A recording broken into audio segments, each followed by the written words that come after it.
অনেক অনেক বছর আগে যখন পৃথিবী পাপে ভরে গিয়েছিল তখন আল্লাহ তাআলা হযরত নূহ আলাইহিস সালামকে এক মহাপ্লাবনের বার্তা দিলেন। আল্লাহর নির্দেশে মরুভূমির তপ্ত বালুর উপর শুরু হলো এক বিশাল নৌকা তৈরির কাজ। যেখানে মাইলের পর মাইল কোনো পানি নেই, সেখানে নৌকা বানাতে দেখে অবাধ্য মানুষগুলো হাসাহাসি করে বলতো, নূহ কি এখন কাঠমিস্ত্রি হয়ে গেল নাকি? নূহ আলাইহিস সালাম ধৈর্য ধরে তাদের উত্তর দিলেন, আজ তোমরা আমাদের দেখে হাসছ, কিন্তু শীঘ্রই এমন সময় আসবে যখন আমরা তোমাদের পরিণতি দেখে ব্যথিত হব।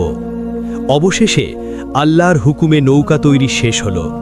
নূহ আলাইহিস সালাম পৃথিবীর প্রতিটি প্রাণীর এক একটি জোড়া পুরুষ ও স্ত্রী নৌকায় তুলে নিলেন, আর সেই সাথে নৌকায় আশ্রয় নিলেন মুষ্টিমেয় কিছু ঈমানদার মানুষ।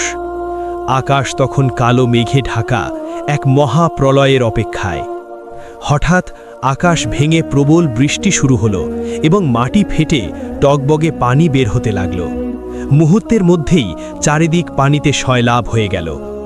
নূহ আলাইহিস সালাম তার অবাধ্য ছেলেকে শেষবারের মতো ডাকলেন, বৎস, আমাদের সাথে নৌকায় উঠে এসো।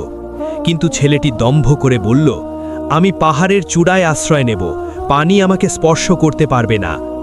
দেখতে দেখতে বিশাল এক ঢেউ এসে তাকে চিরতরে তলিয়ে নিয়ে গেল। আল্লাহর হুকুমের বাইরে কারো কোনো ক্ষমতা রইল না। দীর্ঘদিন পর যখন পানি কমতে শুরু করল, নূহ আলাইহিস সালামের নৌকাটি গিয়ে থামল ঐতিহাসিক জুদি পাহাড়ের গায়ে।